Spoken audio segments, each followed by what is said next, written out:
Dr. Laurie Beth Bisbey, welcome to the Development by David podcast in the Green Room studio in Glasgow. How are you? I'm good, thanks. Happy to be here. I always ask the same first question on this show. I asked you to bring to life who you are, but I've had the privilege to have dinner with you tonight over some sushi at Pickled Ginger. But for the listener's sake, how would you describe who Dr. Laurie Beth Bisbey is today in 2023? God, that's really difficult. So I am a psychologist, an accredited advanced gender, sex, and relationship diversity therapist, which basically means that I work with people who are LGBTQ plus and with people who have alternative relationship styles, including people who are non-monogamous and people who are kinky or into BDSM as a priority on their sex and relationships. I'm a sex and intimacy coach, an author, a podcast host, and TV personality is what I'm told. I'm the specialist relationship therapist for Open House, The Great Sex Experiment, which is on Channel 4. We were just speaking about your verification on Google. They've not recognized you for all these amazing other feats, but finally, because you're on TV, you've been recognized by Google. It's ridiculous because I do a lot of speaking and I've written professionally, not just I've written for the public, but I've also written academically. And I don't get, I never got verified or recognized for anything, but I guess it was about a week ago, a friend of mine put my name into Google and the info panel came up on the right, the knowledge panel, which I've never had with my name. And all of a sudden it said, Laurie Beth Bisbey, TV personality. And I was just like, excuse me. And so then you have the opportunity to claim your knowledge panel, which I did. And so they verified me. So apparently that's what I'm now known for. I've got a real TV celebrity coming through from Perth to visit me. I was saying to you before we kicked off that I love using this podcast as my own personal curriculum, but also to shed awareness of different stories and different insights and topics, especially for those who don't typically have access to this type of information. As a podcast host, I'm a confident young man. I must be to have this podcast. And I came and visited your talk at the Glee Club, Seed Talks, the psychology of kink and fetish. And even though I'm so confident outwardly facing, I still felt this sense of anxiety or perhaps shame to come to a talk that I was deeply curious about. Do you find that a lot of people that attend your professional talks feel the same way? I think there's still a huge taboo around fetish and kink. And so coming out in public and admitting you're interested is tantamount to saying that this is something about you, which it doesn't necessarily mean. There are a lot of people who come along who are interested, who are not kinky at all. They just want to understand the topic, but they do come along. And so people are often a little bit embarrassed and a bit shy about being there. And I'm unfortunately one of those speakers. I refuse to just lecture. So I open it up to the audience really quickly. And oftentimes the first thing I have is crickets. Eventually I get somebody who will say something and then the whole dynamic of the talk changes. But I think it's still really taboo just to talk about sex, period, in public. People watch it on television, but to actually come into a venue and engage with somebody on this topic, I think is still incredibly taboo. Which is bizarre because we all do it or we all want to do it. So everyone in that room has done it or wants to do it, but absolutely. They still feel this sense of social anxiety around that. Well, we don't educate. We don't have appropriate sex education. And in fact, we're going backwards right now. How so? There's been protests in England recently about what's on the sex education curriculum and why it's inappropriate to talk about gender, for example, which is crazy. Right now, what kids should be learning from a very young age is enough information for them to feel okay about themselves. That's the purpose of having sex education young, is because kids develop at different rates. We're actually all sexual beings from the time we're born, and people get freaked out about that, but it's the truth. And so when you get to sort of 5, 6 years old, you're really thinking about your gender because that's when you're being taught about it and you're really thinking about it. So to not see yourself reflected and to feel other is problematic, and it sets up for problems later on. So age appropriate, and I do emphasize age appropriate information is important from that young all the way up through until people go through A levels. And yet right now we're focusing on what we don't want to see again, and not giving decent, wide-ranging information. In America, it's even worse. That's going backwards at a vast rate with legislation being made where you're not allowed to talk about things in the classroom. In Florida, if you are not heterosexual, you're out of luck. There's no information for you in school at all because it's all been struck off the curriculum, even all the way up through high school. So it's insane that we still make a natural human function so terribly taboo. One thing that I found almost heartbreaking about your talk was that it took you to your 40s to feel normal or to embrace your true self. Yeah. Why did it? I thought this kind of new age would be more progressive than, because of TikTok, because of social media, because of representation online. They have more access to kind of role models in this space. But I was really heartbroken to hear how long it even took you, the doctor in such field, to become so comfortable being normal and being yourself. Well, you have to remember that I grew up before all of that. There was no internet. I mean, I grew up in the dark ages. You know, we had no internet. If you were kinky, and people ought to understand that most of us have a pretty good idea of our sexuality when we hit puberty. And so that means that for people who identify as kinky as opposed to people who just add kink in to their sex life, and there's a difference. What is the difference, can I ask? So my sexual orientation is based around my kink. So I am turned on by power. Power is the thing that's important to me. And so I'm not turned on by people who aren't dominant. They can be as pretty as you like. And they can be whatever gender. And they can be whatever gender, yeah. But a person can be as pretty as you like, and if they're not dominant, there will be no spark for me. And I knew that from the time I was very young. I didn't have words for it. I couldn't have explained to you what exactly it was I liked, but I knew what I liked, and I knew enough to be able to get somebody to do what I wanted. But there were no words there for me at that time, and there was no internet to find other people like me, so I thought I was the only one. And when I started out there looking for partners, finding partners was very difficult. You were taking a big risk every time you mentioned what you were into to people.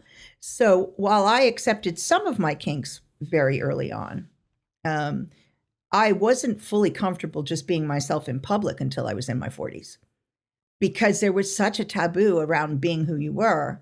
And mentioning stuff like that in public could get you banned in all sorts of places. So why mention it? When you started to embrace your true self and your preferences, what did that unlock for you both personally and sexually? Well, I mean, so I was already acting in that way, personally and sexually. But when I decided I was just going to live full time like this, you know, I finally made better choice in partners, which is actually a separate issue. People don't know how to choose partners. So that's something that people need to learn about. But I'd finally made a decent choice in partner, and I'm polyamorous. So the first partner in my group of partners I chose when I was 45. Yeah, I was 45. And it was just comfortable to be able to be amongst a group of people where I could just be me. And so I started going to events, mostly in the United States, because of the kind of work I was doing here. It would have been awkward to run into clients' places. So I would go to events in the United States, and I could just go, and I was just me. And being able to live like that and being able to be in the relationship full time and not have it be something that was episodic was amazing. It took a lot less energy, and it gave me energy. So it took a lot less energy because you're not having to hide bits of yourself. You're not having to constantly tamp bits of yourself down, and you gain energy from doing the things you love. So that's been amazing. But also I chose a man whose understanding of BDSM and of mastery is incredible. He really understood, for me, the importance of polyamory and what I needed. So I now have 4 relationships that suit me down to the ground. And lest somebody think that's easy, for a man who's dominant, sharing like that is usually not an easy thing. But he does, because it's what I need, because that's what I need. So my needs came first. And that has been an amazing thing. That's been absolutely incredible. And it's something I think that, again, we don't talk about. We don't talk about when we talk about non-monogamy. You'll hear a lot about what's popular these days, talk about all relationships need to be equal. But all relationships aren't equal.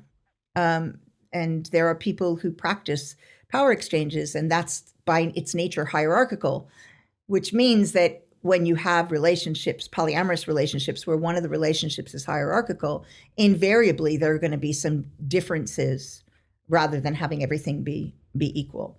So it's complex. And so it needs talking about, instead of just what I see is a lot of very just general basic stuff thrown out without talking about the skills that you need underneath to make any of this work. Could I, for the listener's sake, understand what polyamory and open relationships and non-monogamy might mean in plain English?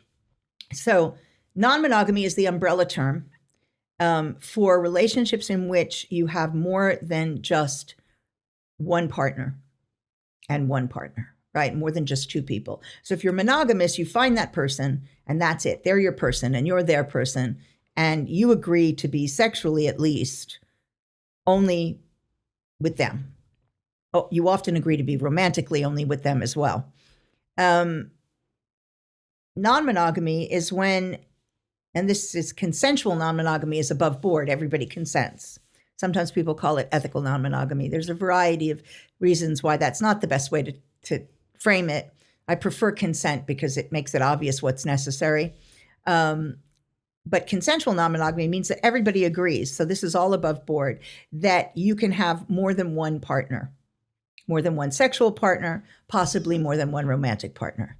So an open relationship is usually, although it's used as a general term, is usually means that you're a couple and you have additional sexual partners. That can run from very occasionally having additional sexual partners to having full-on relationships. Polyamory is multiple love relationships. So it's not just sex, it's also the romance. Can you cheat or perform infidelity within these relationships? Of course you can, because everything is about agreements. So if you have an agreement with your partner that says, for example, no sleeping with people that you work with, that can be an agreement that people make.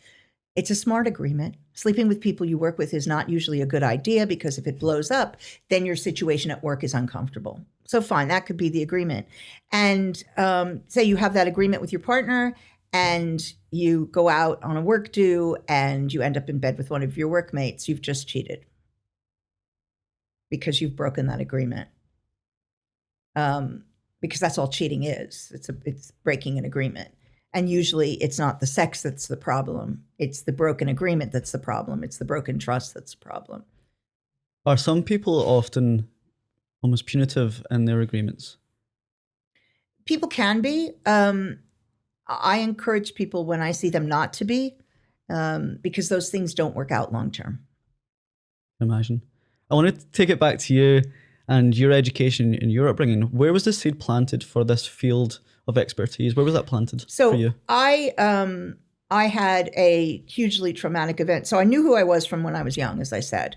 And when I finally got out in the world and I was seeking partners, my first proper partner, BDSM partner, was a psychopath. So I ended up in a hugely traumatic situation where I'd given my consent, but I withdrew consent and he didn't care. And it ended with me putting him in jail. That was my first foray. Not a great introduction to what this kind of relationship might be like.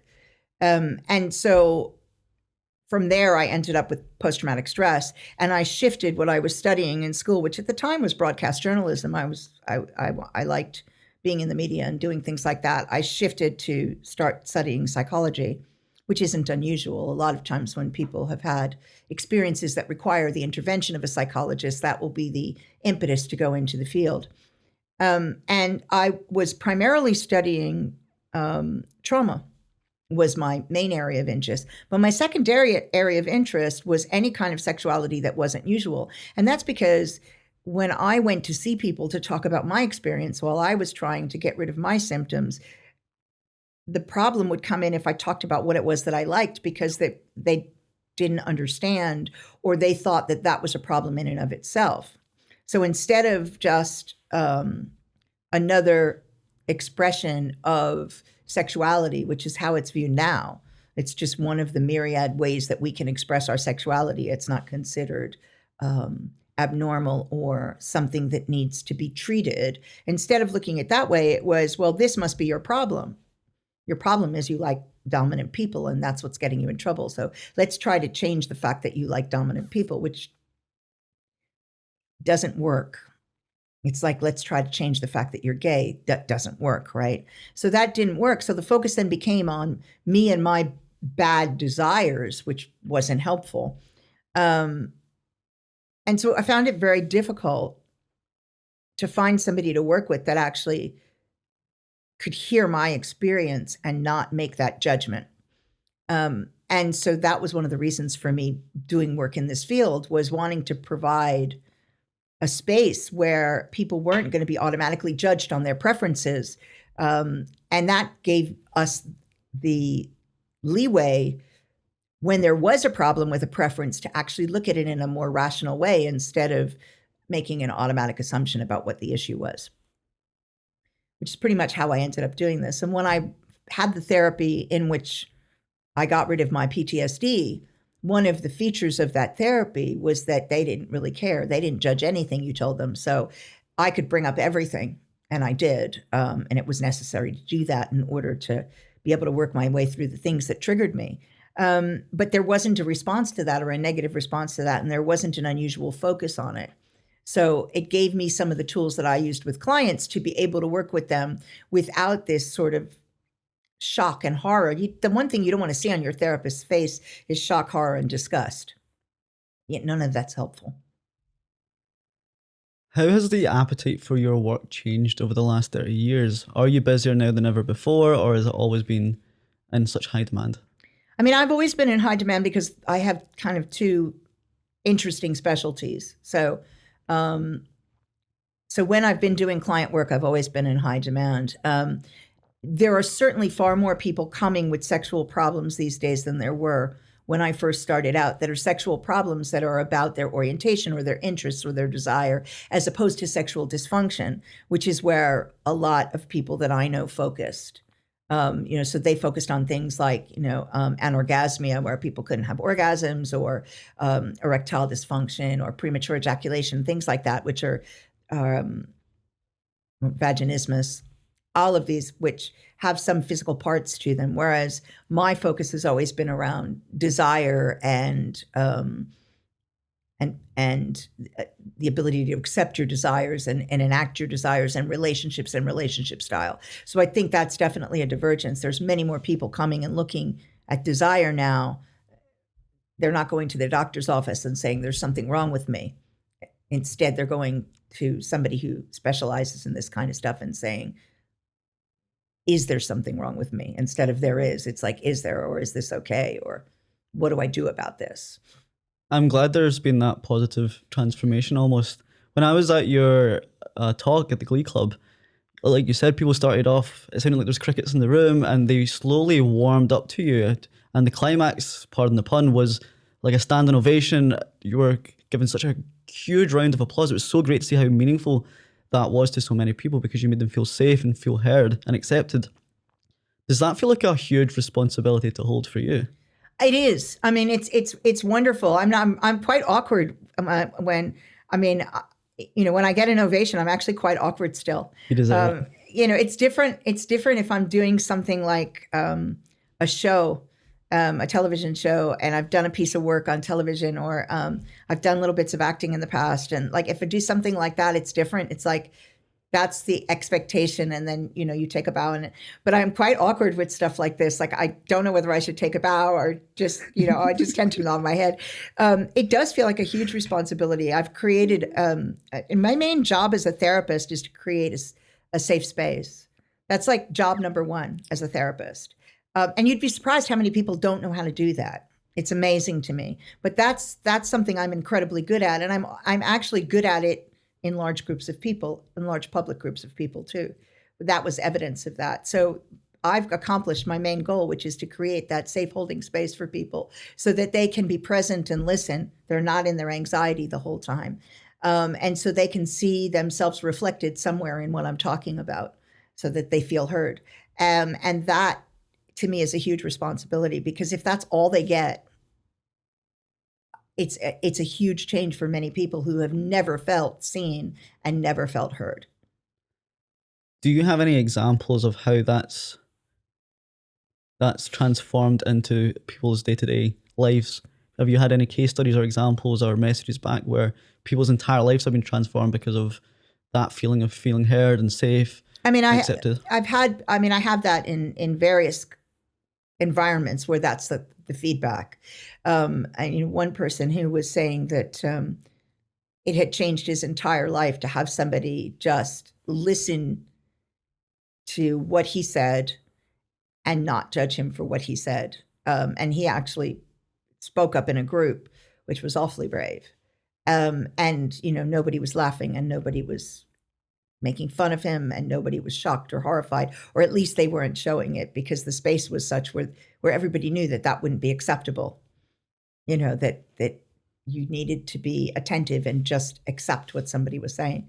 And for him, it just made him feel like a whole person again. He said, he stopped feeling like he needed to push that part of himself away. So that was pretty impressive. I've had other people say that it's given them the courage to actually go and seek therapy. Wow. Or to talk to a partner. So it's feeling safe in a space and not judged is a huge thing. And a lot of people don't understand what that's like because they're not marginalized in any way. And so if you're not marginalized in any way, you probably take for granted that you're safe in a space and that you can speak your mind and you're not going to have any negative outcome to it. But if you're marginalized, you know that that's not the case. And people don't realize that people with sexual deviance is what it was called, but with sexualities that are outside the everyday, they're marginalized. You may not know it because you're not going to see it. It's not, you don't see a skin color. It's not something obvious that they're talking about. You can't walk into a room and see how diverse it is in terms of sexuality like that. Yeah, you can't. So, they're marginalized. They're just marginalized in a way that can be hidden. And so finding yourself in a space where you're no longer marginalized, where you're just accepted for who you are, is a big deal. I really saw that in the room that evening. I had a smile on my face during the Q&A session because there were some people there who were sharing what could be seen from the outside in, such outlandish confessions. And I just was wondering, like, how long has that question been suppressed? How many months, if not years, have they been suppressing this in the day-to-day lives, whether in the workplace or with their kind of peer group? And I had a huge sense of pride for the people in the room, but also for you for garnering that safe space. Yeah, it was amazing. I mean, there was at least one person who brought something up that they had never brought up in public ever, and they confessed to it as well. Yeah, and that was absolutely amazing. And nobody reacted badly, like nobody, not a single person in the audience. There wasn't a guffaw. There wasn't anything. Everybody was totally cool, which was absolutely amazing because that was really risky. It puts a smile on my face. Could I, for the listeners, to kind of delve into some of the topics and themes Sure. and jargon that I heard on that talk? Absolutely. So, Dr. Laurie, how would you describe sex drive? So when we talk about sex drive, we talk about libido. That's your desire for sex. That's the energy that you're putting towards sex. That's how much you want it. So it's not how much you do it, really. It's really more how much you want it. And it's not a given. People think it's a given. People, particularly if you speak about young men, for example, that's something that people are like, oh yeah, they always want to have sex. Not so. Not so. Sex drive varies for a lot of reasons. It can vary depending on mood. It can vary depending on medication. It can vary depending on hormones and hormone changes. It can vary depending on diagnosis. For example, people with depression don't tend to want a lot of sex. Are there any differences in terms of gender differences in terms of how sex is expressed? I mean, so I think these days it's really hard to make firm gender categories. I think certainly traditionally we would have talked about men being more active and women being more receptive, but that's gone out the window. So, and also because we're talking about a wider variety of gender now, it's really difficult to be talking about the different ways in which sex is expressed. We do know that testosterone figures in sex drive for all genders. One of the things that people don't realize is that people with female bodies also, their ovaries also spark the production of testosterone. Testosterone is part of a female body makeup as well. It's just a lot less. And so when you don't have testosterone, when testosterone's gone, then sex drive for female body people is in the toilet as well. So we know that testosterone has something to do with it, which would suggest that that's the reason why men traditionally have higher, male-bodied people traditionally have higher sex drives. But it's not all that has to do with it, so it becomes very difficult. How would you define sexual attraction or attraction? I mean, attraction is who it is you want to have sex with. So when we talk about sexual orientation, we're talking about who you're attracted to. Who do you want to have sex with? Not how do you identify yourself? It's who do you want to have sex with? And for some people, that has to do with gender. So somebody who's heterosexual desires to have sex with somebody from the opposite gender. Somebody who is homosexual, it's same sex. That's who they want to have sex with. But as I said, somebody who is on the dominant submission scale, which is where I am, if they're on the submissive side, they want somebody dominant. That's who they desire. If they're on the dominant side, they want somebody submissive. That's who they desire. People who are asexual don't experience sexual attraction in that way. So there's a whole scale for asexuality. So it's quite complicated these days in terms of orientation, how you identify. But when you talk orientation, you're always talking about who am I attracted to and who do I want to have a sexual relationship with. What's the difference between asexual and hypersexual? Well, hypersexual is somebody who wants to have sex all the time, or is sexually attracted all the time. They may not want to have sex all the time, but they may find themselves attracted to people all of the time. So they're experiencing that sense of attraction a lot. Whereas asexual people don't necessarily experience sexual attraction at all. So they may have no desire for partnered sex. They may have no desire for solo sex, or both, or a very limited desire. Are these types predicated by design, by environment, or by genes? We don't know. I mean, the answer to that is we don't know. There seems to be genetic component to sexuality, because if you look in families, you'll see variations in families. So you'll see some families with very little variation, and you'll see some families with lots of variations. It's easiest to trace gay people down families because that's something that's been talked about a lot, whereas tracing kinky people down families is a little bit harder because it hasn't been talked about a lot.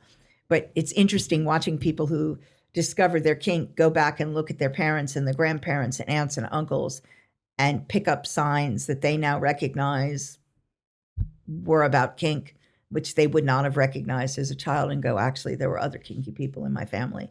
But the research isn't there. And I talk about this a lot on talks. One of the things that we need to be careful of is relying on research, because there isn't a lot of good research that is representative, because A, we haven't had much time to do it, B, we don't get funding to do it, and C, people don't like to answer questionnaires about sex. How will we solve that? Would it take a widespread amount of sexuality role models per se? I guess. I don't know how we're going to solve that. I mean, first we have to solve the way that we do research anyway, because there are a lot of areas where research isn't adequate, but people think it is. and people make decisions on the basis of inadequate research. A lot of decisions made on correlational research, which is relationship between two things, but it doesn't say what the relationship is. You can't tell. So I could find that there's a relationship between the sunshine and people wanting to jump up and down every day. So what? What does that mean? I can't tell you that by looking at the research. I can just tell you there's a relationship, and it's mathematical, it's a statistical relationship. For the group of people that I saw, there was a statistical relationship, but it doesn't actually mean anything. But when I say that, everybody laughs because that's silly. But I talked about one study during my talk, which was a study that was done on facials, which is the cum shot, right? In a porn movie, the cum shot. So when a man ejaculates over somebody's face. This study purported to say that there was, that people who involved themselves in this on both sides, so the one who was doing the ejaculating and the one who was receiving the ejaculate on their face, were sexually more confident than people who didn't. Now, first of all, sexual confidence wasn't described and it's not operationalized, so we don't even know what that means. But just set that aside for a second. Who was in this study? I mean, this is a big claim to make, right? That this is a good thing for you to do because it's going to somehow improve your sexual performance and confidence in the future. Well, the study was, all of the subjects were college students. So there's a problem right there because they're a specific type of person, college students. They're not as diverse as other people. It's not representative at all. So it's not representative at all. But where were the college students from? Well, they were all from Idaho. You can't get much whiter than Idaho. So we now have middle class to upper middle class white youth between the ages of 18 and 24. All educated. All educated. And that's who we're making this statement about. But that's still a small subset of educated middle class youth, right? To make that kind of a sweeping statement with a piece of research that is not in any way representative is frightening, but we do it all the time. We do it all the time, and people make policy from stuff like that without understanding that the research isn't representative or there's not enough people in the research, even when it is stratified. And so it's not even how do we get more research. I feel like we ought to start back at stage one, which is how do we get research to start with? And B, how do we teach people to understand what the research is, what you're looking at? Before we talk about what research we need for sex and sexuality, I mean, I think we need basic stuff because we don't even have that at this point. Given that this field of study is still kind of categorized as taboo, do you think a lot of this research is optimized for headlines and clickbait as well? Yeah, I think that's what happens when people do a study, and getting funding is difficult, and a lot of things are taboo and they won't be funded. Like if I wanted to do a research study tomorrow on the horrors of pornography, I could get as much funding as I want. But the research actually doesn't show that pornography is horrible. The research doesn't bear out the headlines and stuff. In fact, the research often bears out that it's good entertainment. It doesn't cause the problem. Sometimes it's a stress relief, right? So, but again, like if I went and presented myself to a funding body and said, I'm really concerned about, the overuse of pornography and what it's doing to people's relationships, I could get funding tomorrow. If I said I actually wanted to understand what pornography does without any of that negativity, right? Without any of the preconceived notion, I wouldn't get a penny. Really? Mm-hmm. So if I were to ask you as an expert in this field what your perception of pornography is, what would you say? Pornography is entertainment. And the biggest mistake that people make is thinking that it's something else. It's not education. So there are a lot of people who use it as education. You're going to fall afoul, right? Because it doesn't actually show you what to do. And it isn't even what you think you're looking at. But remember, it's entertainment, just like when you watch a TV show, or you don't see everything that goes on in order to make the scene that you're making, right? The same is true with pornography. You don't see all that goes on in the background. You don't see the fluffers. You don't see, okay, for those of you who don't know, the fluffers are the ones who try and help the male-bodied people get erections and keep erections. I didn't even know that was a job. Yeah, it's a job. You didn't know it was a job. See, that's a good thing I decided to say this. Yes, that's a job because it's not easy keeping an erection over many takes in front of a bloody camera. And studio lighting like this. And studio lighting and funny positions in order to get the shot. Now, there's more natural pornography these days. You see a lot of at-home stuff, but you don't get the same kind of shots. So people will always go back to the more professionally produced stuff because they want the genital shots. They want to be able to see. Well, that takes actually some pretty uncomfortable body positions. And people are probably learning lines and doing hair and makeup and all those other things that would come with a traditional movie set or Netflix series. Absolutely. So you've got all of that going on, and you've got people trying to be engaged with this person that they've maybe just met, maybe not worked with before. Sometimes somebody who isn't even their sexuality. And, they have to have erections. And I mean, it's a little bit easier for female bodied because lube is lube and lube will work, and lube makes you look wet. And so even if you have none of your own lubrication, you'll have some of that. But still, you want them to look a certain way. And so there are other changes that people with female bodies have to go through. Color changes and bleaching and all sorts of shit that people do that's completely unreal in order to create this form of entertainment. So there's that. And it's important to remember that that's what you're watching. You're not watching real sex. You're watching entertainment, period. There's nothing wrong with pornography in and of itself. It becomes problematic if it's not ethical, i.e. people are being exploited. So we put that on the side. Some people are exploited and that's not okay. But there are people who make this their career. I know quite a number of them. And they're quite happy to be making this their career. And in my worldview, they have a right to work with what they've got, right? It's their body if that's what they wish to do. It can help people to explore desire because it can present alternate scenarios.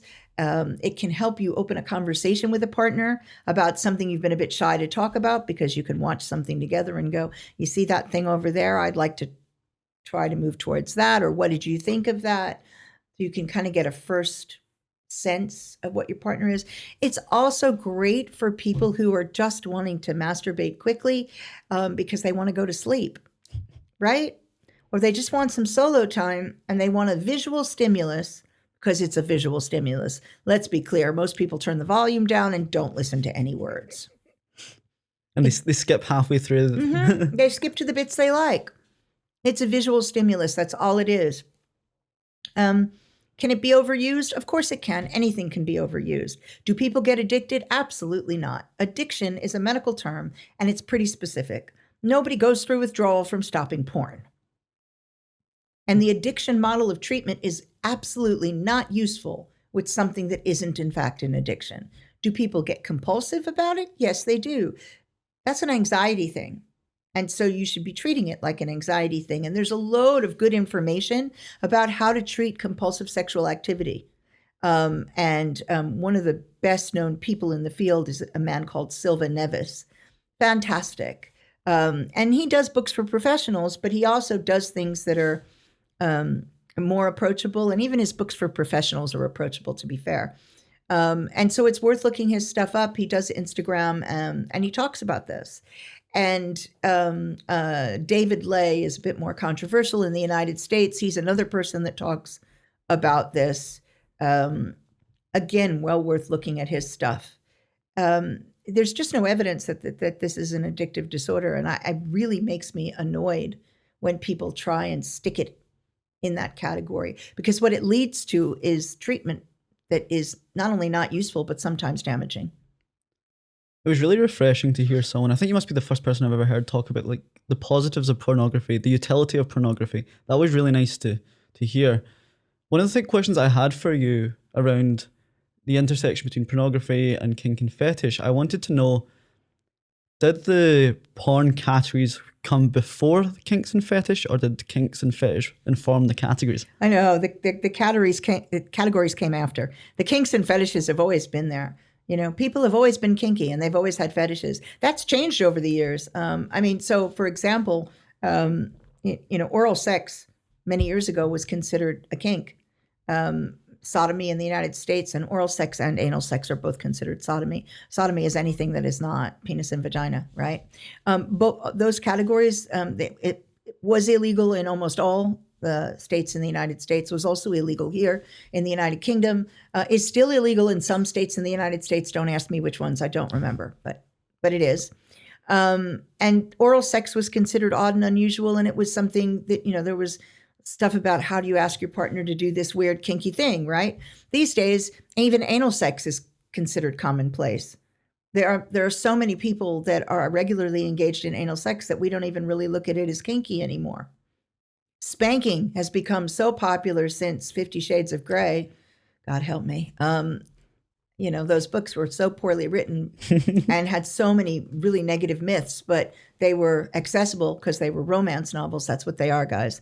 They're romance novels, so they were accessible to so many people that people would bring things out and try it. And spanking is the most accessible piece, so people have been trying it. So many people, when you do research, and again, we know that research isn't the greatest, but when you do research, so many people acknowledge and admit that they do spanking as part of their routine that it's almost not even considered kinky anymore, because it's like almost a third of respondents in surveys are admitting to spanking on occasion. So it's almost considered normal now, whereas 10 years ago, very kinky, right? This is a question I've been dying to ask you. What are things that are, in your opinion, what are things that are classified by society as kinky now that you think will be normal in 10 years? Oh, God. Well, that's a really hard one, because some of the things that are, because a lot of the things that are classified, right now, I hope this one isn't true. The idea of breath play and choking is very popular right now. It's been in the popular media for some time. Unfortunately, young teens watching TikTok have had examples of people doing this.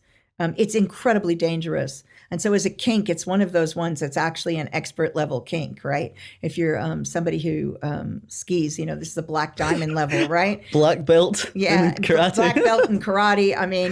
It really is.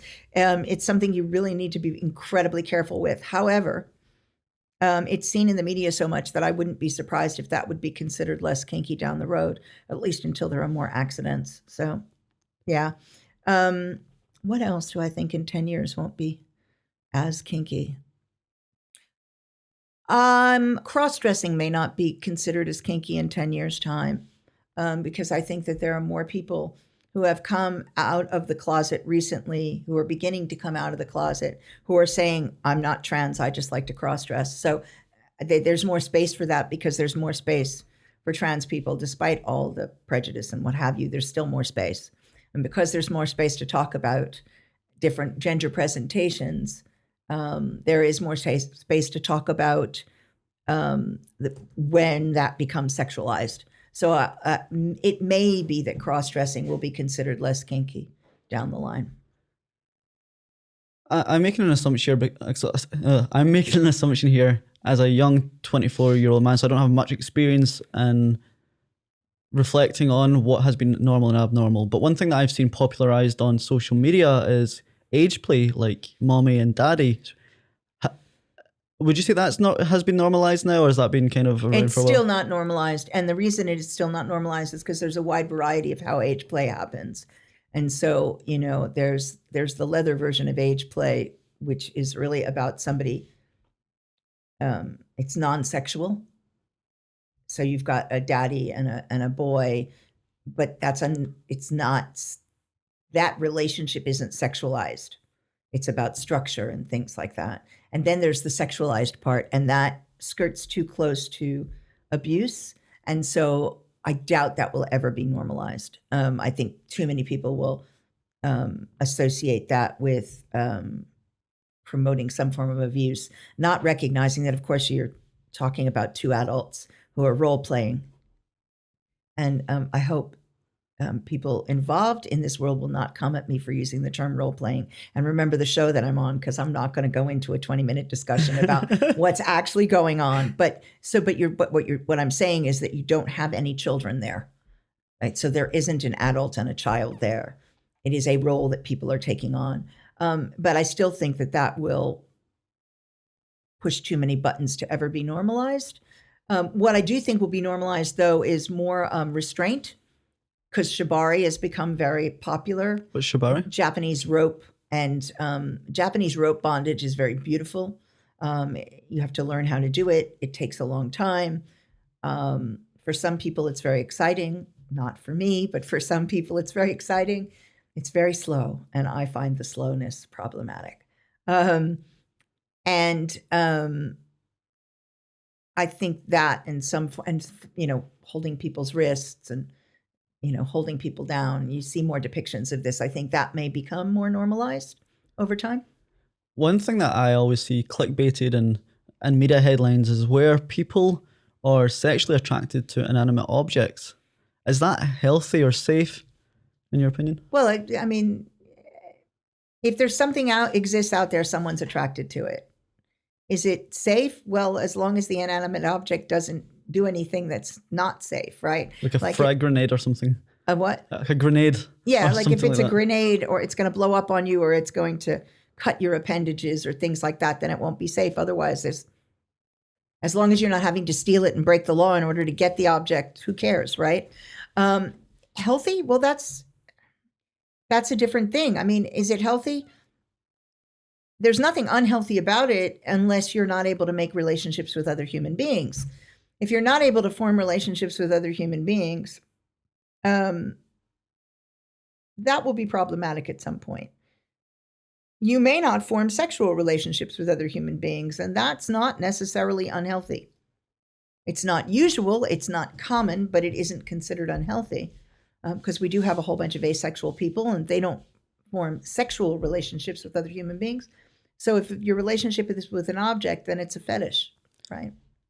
I don't want to be someone on a podcast that lambasts pornography, but does pornography ever have the same effect where people watch too much porn whereby they can't form real life intimate relationships, or have replaced that with an easier dose of what might feel like intimacy?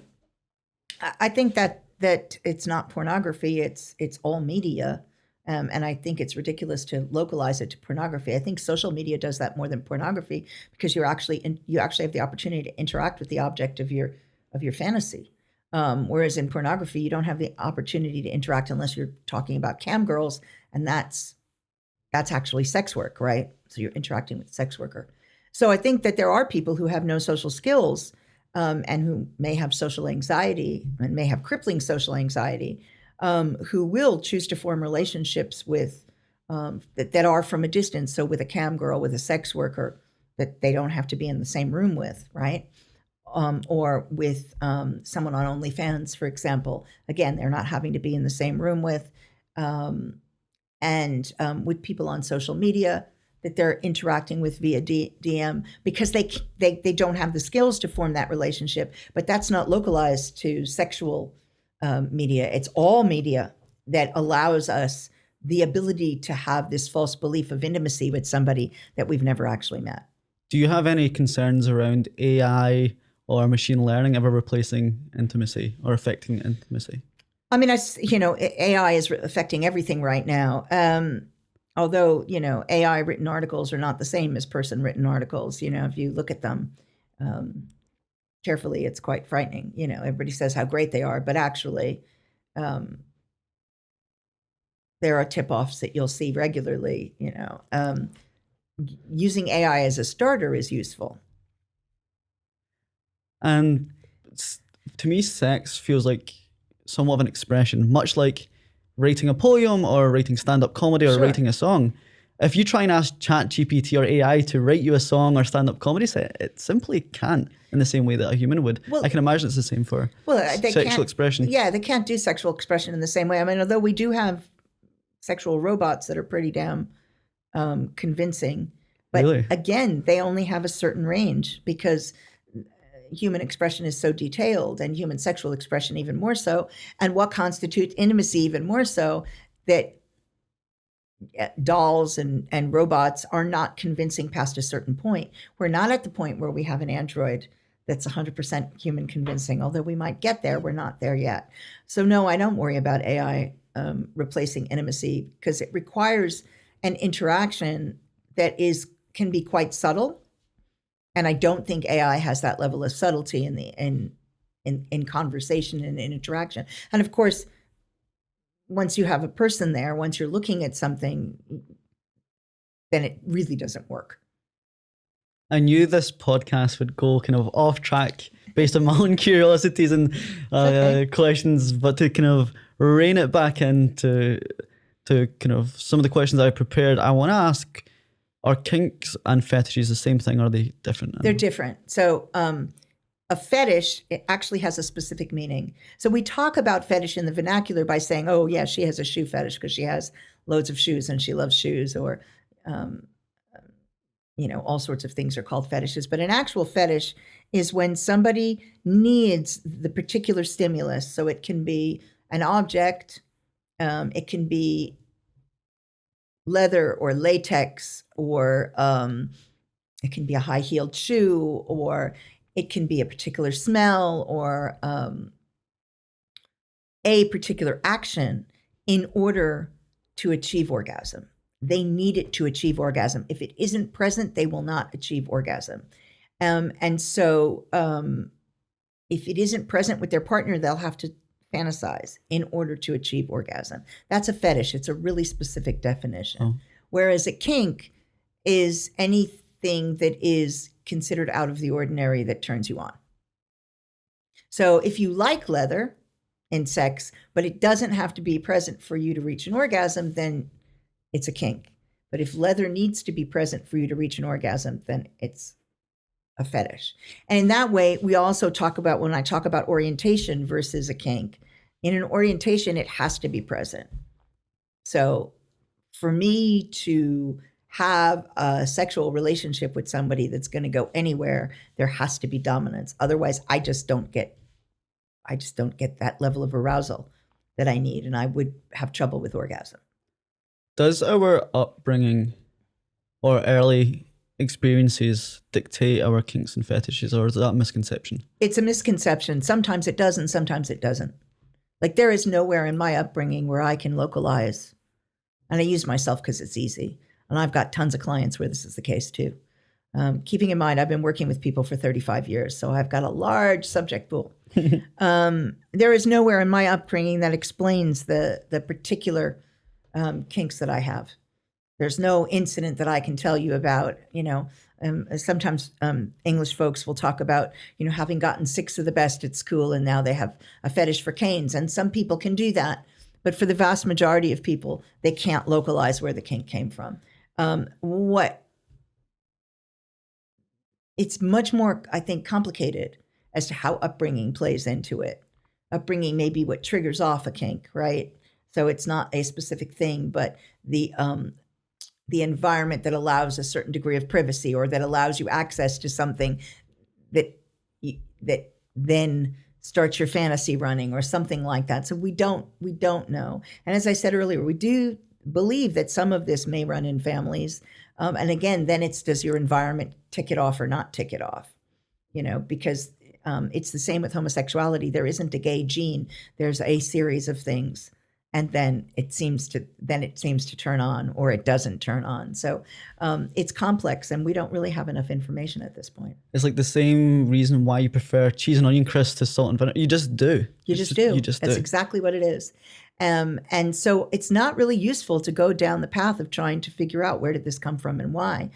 Particularly because most people who want to do that because what they want often is to get rid of whatever it is, and it just doesn't work. It doesn't work. You can be really aversive and it still doesn't work. So it's much better task to become comfortable with who you are than it is to try and get rid of something that seems to just be a preference that you have. It seems like in most other aspects of life, people's preferences come from interaction with those preferences, but if they haven't tried many things, they won't ever know if they like it or not. If there's a listener here who might be, quote unquote, air quotes, vanilla and want to express themselves or find what they might actually like based on listening to this podcast, how would you advise someone to explore these facets? Well, erotica is one of the best ways to start exploring these facets. There's some really crap writing out there, but there's also some really good writing out there. Is 50 Shades of Grey included in the crap writing? Yes, it is. If you really want to explore BDSM and kink, authors like Cecilia Tan, who writes fantasy and science fiction that's got lots of BDSM and kink in it. Midori writes some beautiful stuff. Laura Antonou wrote some fantastic stuff. So there are a wide variety of people I can point people to that can explore all sorts of different types of kink and BDSM and fetish. There are collections of short stories, and that's a great way. If you don't particularly like reading to yourself, reading out loud to a partner is fun. There's also a lot of auditory porn now, so you can get podcasts where people are reading erotica and talking erotica. I did one for a while where I read some of mine and had my favorite authors come on and read theirs, which was fun. And it's still out there, I'm sure. So if you put my name in and you put erotica, you'll probably come up with the podcast. But there are loads of different ways of doing it. And the reason I'm not starting with porn is because porn tends to get very specific very quickly. This gives you an opportunity to get a feel for an area and decide, is there a buildup here or is there not? Because most of this stuff, in the best sex engages anticipation and it gauges a little bit of mystery. And so pornography often takes all of that away. So try erotica first is what I would say. There's also a lot of movies out there that are very erotic, but not pornographic. I have a list of 101 of them that are not X-rated because somebody asked me once years ago, I don't want to watch X-rated movie. Is there anything I can watch? Well, there's a ton of stuff out there. Some of them are foreign films. Some of them are not. Some of them are awful. Some of them are fabulous, but they all give you a little bit of a different flavor. And so it's worth doing a wide variety of things. Go to a class, go to a talk, go see a burlesque show. Perhaps even listen to a podcast like this. Listen to a podcast. Do a lot of things if you're wanting to explore. And just be open to your own responses. So doing it is the one thing, but the second bit is being able to recognize when you're responding. So be open to your own responses. Does this titillate you? Does this turn you on? Are you having a reaction? What does that reaction look like? Take some notes for yourself. All of that before you even ever dip a toe in and try and do something. Fantastic advice. I want to curtail back to 50 Shades of Grey. I had a gentleman called Rory Sutherland on the podcast. I'm not sure if you've came across his work before. He's a behavioral scientist. And my most viral clip to date of the podcast is him giving his view on 50 Shades of Grey and why they got it wrong or how they got it wrong, because he said that Christian Grey would have been more submissive in nature because his job was so dominant. Not necessarily. That's the biggest fucking, excuse me. That's what I wanted to ask you. I actually swear. So that's okay. You've gotten through 3/4 of this podcast without me swearing. That's the biggest fucking myth there ever was. Yes, it is true that there are a lot of dominant people who prefer to be submissive in bed because it gives them a break from their dominance. But there are just as many dominant people who take that dominance from their work right into the bedroom. So that's rubbish. It's utter rubbish. Sorry, Rory. I'm sorry. I mean, it is true. The stereotype is there because there is some truth, but it certainly isn't across the board. I'm probably a great example of somebody who's dominant in the world and not in the bedroom. But equally, there are other people I know like me who are dominant in the world and in the bedroom. And then there are people who are submissive in the world and submissive in the bedroom. You can't make that leap. And besides, it's about control. It's not about dominance. What's the difference? In many ways. Well, dominance is the person who's got the power. But a lot of how people choose their position is about who has the control. So who has the power is an interesting question and an important one, but also who has the control. And so the reason, and even this is crazy, right? The reason that they have Christian Grey in this role is because supposedly he was abused, and this is his way of controlling his environment. And that's why he's dominant, right? Because he's not going to let anything happen to him like happened to him before. Again, the one of the reasons I hated it was the assumption that his abuse was the reason for his kink, which is just the research on that just doesn't prove out. You know, we have about the same number of people who have abuse backgrounds as the general population. So, but understanding that research is limited, but you can understand how somebody who has had people control them and has had bad experiences might want to try and control what happens in the environment. So in his business, that may also be a feature, like the power and the control are related. But in his sexuality, it really is about preventing bad things from happening rather than letting go. And rather than what your other guest would have said was because he's got that power and control all the time, now he wants a break. Well, he doesn't have the capability of having a break. And that's one part of the story she builds up very well, even though we all disagree with it. And we all say, for fuck's sake, stop saying that everybody who's involved in this has been abused. But you can understand his control, his desire for control based on his early history. And so it isn't actually related to his business. Thank you, Dr. Laurie, for breaking that down. I will not be prescribing 50 Shades of Grey in the show notes below, that's for sure. I think the problem that I have with 50 Shades of Grey is, while it's eminently readable, what it does do, well, to some people, to some authors, myself included, it's clanging in various places. But what it does do is it perpetuates some stereotypes and myths that are not useful at all. And so that is why I don't recommend it to people, because you don't need those stereotypes and myths. And also then people go out and they think, you know, they have these really bizarre ideas based on the characters in the story. I'm like, look, guys, there is no billionaire out there looking for someone in this way. If there's a billionaire out there that's dominant, I guarantee you he finds his people in other ways. Though there are plenty of non-disclosure agreements out there in the world. Beyond immersion into erotica, I've heard you talk about someone's gateway into this landscape as perhaps using an all-day date. Well, that was for masturbation, actually. Was for okay. That was what I was talking about. I'll get to that in a minute. I talked about munches, and then one gateway into this landscape is to go to a munch, and a munch is an event that is held usually at a restaurant or a bar where kinky people show up in their normal everyday clothes and have normal conversations. It's a meet and greet, and it's a way to kind of get to know a little bit about the people within your local community and scene. And so you can see that they're ordinary people just like you.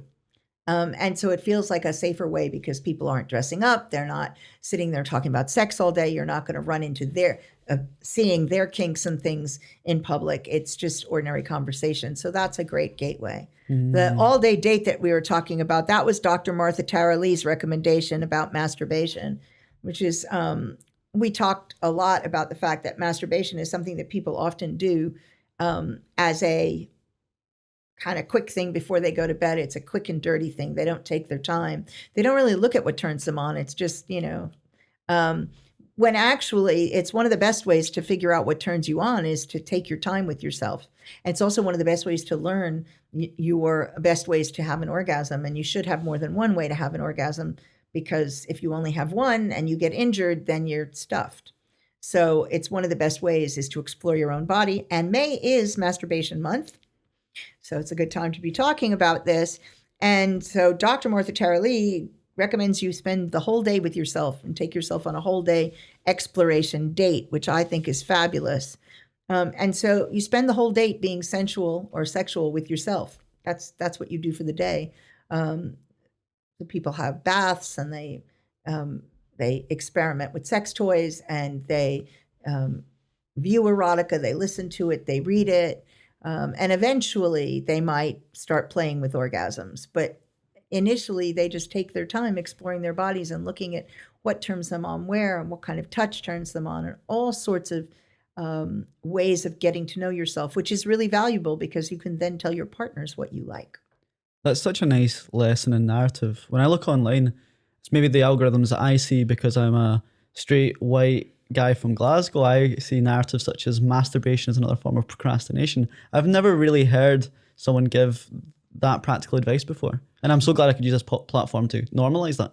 And it is, the vast majority of us masturbate, but the vast majority of us masturbate is like an afterthought, right? You're horny and you don't have a partner, you masturbate. And it's like something that people do often that's shameful. Well, that's if you think sex with yourself is shameful, how are you going to view sex with someone else? I think that's a mic drop moment for me. How could someone explore or at least communicate their kinks and fetishes with their beloved partners if they haven't had that conversation yet? So if you haven't had the conversation and you have had these kinks and fetishes since you met the person, that's the hardest one, right? Because you've had however long with this person where they think you are a certain way sexually when you actually have a whole part of you that you've not disclosed, which to them will feel like you've hidden.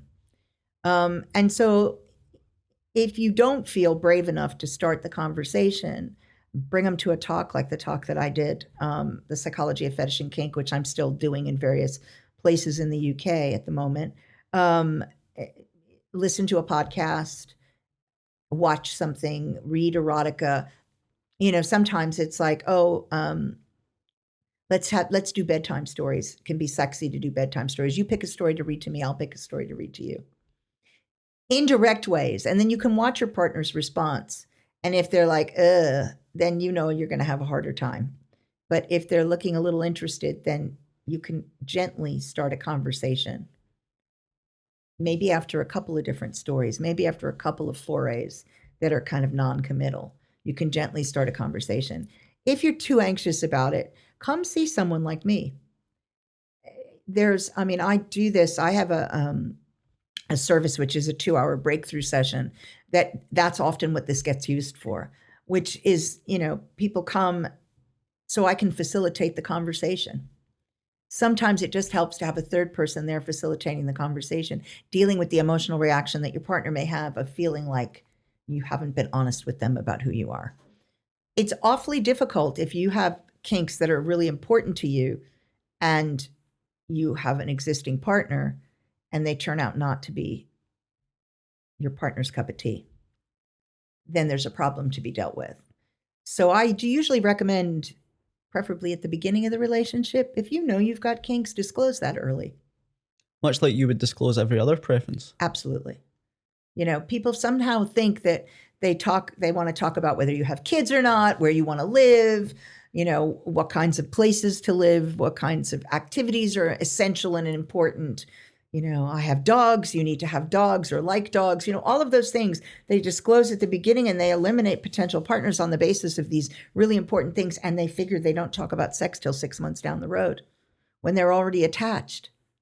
When actually, if somebody's not sexually compatible with you, you want to know that up front, because that relationship does not have legs. Oh. I want to make this full circle by almost ending on health and safety. How can someone who's in a relationship maintain and set and maintain healthy boundaries, especially when some of these kinks and fetishes might be, like breath play could be very dangerous? How can someone set and maintain boundaries? I think you need to practice setting boundaries, full stop. Do not be coerced into something that you do not want to do. In all aspects of life. In all aspects of life. It is important to set healthy boundaries. You set and maintain healthy boundaries, your relationships are much happier. And so we don't really learn how to do that. It's a skill that can be taught. I frequently give classes on it to just get people to start setting boundaries, because you can learn it and practice it, and you take it into the rest of your life. There's a whole bunch of skills that I think are really important that I teach a lot, that I've covered in one of my books, which is Dancing the Edge to Reclaiming Your Reality. It's essential life skills for gaslighting and trauma victims. And I talk about all the emotional skills and life skills that you need in there, that if you grew up in a family where you were gaslit, or if you had early childhood trauma and mid-childhood trauma, you probably didn't develop. These are skills that you can learn. You can take a class and learn how to reality test. You can learn how to set boundaries.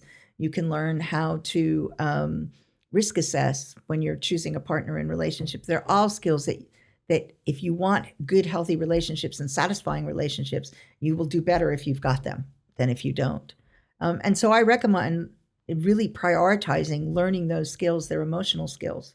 And there are relationship skills that are so essential, just like learning good communication skills is essential. And don't settle for less.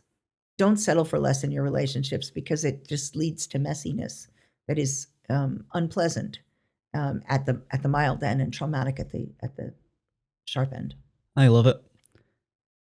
I usually end a podcast with a pragmatic question, which I did there, but I'm going to end my last question with something a bit more, I don't want to call it ridiculous, but how did you become inspired by a TikTok to write about a book about wood chopping? Right. So I wrote a book of erotica called Chopping Wood, Shaping Metal and Other Erotic Stories. And there were a few wood choppers on TikTok that were so much fun to watch. I mean, so for a while, that's all we did was watch these guys chop wood. And we watched them chop wood because they were thirst traps, right? They looked incredibly sexy when they were chopping wood. So I ended up writing a story about this particular guy who was chopping wood, who remains nameless and uncredited. He's just like a TikTok inspiration. And his voice came from someone else. So he actually, in my story, is a Scotsman, but the original person was not, because the voice was Scottish. And the same thing was shaping metal from watching somebody at a forge. And it was just hot as anything. So I wrote a story about it. Because I get inspired all over the place. So I do, most of my writing is nonfiction, but I do occasionally foray into fiction. And my stuff can be found in a variety of places. And some of it's quite intense because I explore really intense fetishes. So, because it's fun for me to do so. After 30 years of doing what you do, if you could go back and speak to young Laurie Beth, who hasn't felt comfortable bringing her whole self to the world just yet, what singular piece of advice would you give her based on your experiences? Sorry for taking so deep. No, it's cool. It's just there's a couple of things that come to mind immediately. And one is, you're fine the way you are. You're fine the way you are. You will, continue to grow and change, because that's what we all strive to do. I do now. I'm always going to be a work in progress forever. Forever I'll be a work in progress. But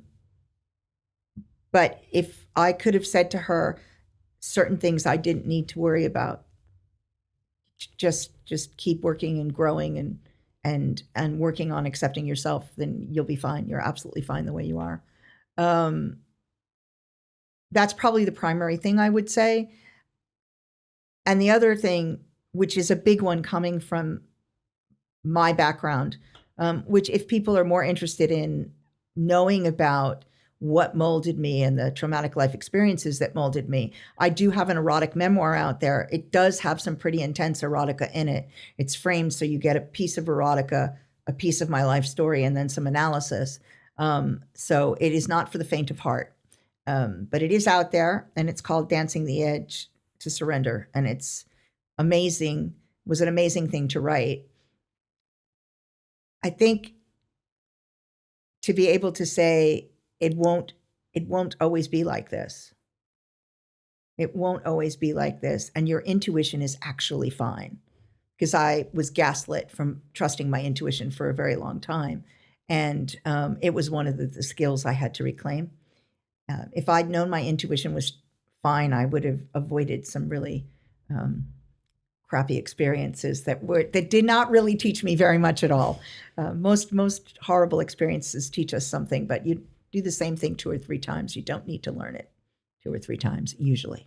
Dr. Laurie, I'm so proud that you brought those 2 lessons and all the others that you brought across your 30-year career onto this podcast. So selflessly, for the listeners and for me, I just want to say thank you so much for your time. Thank you for joining me for dinner before this.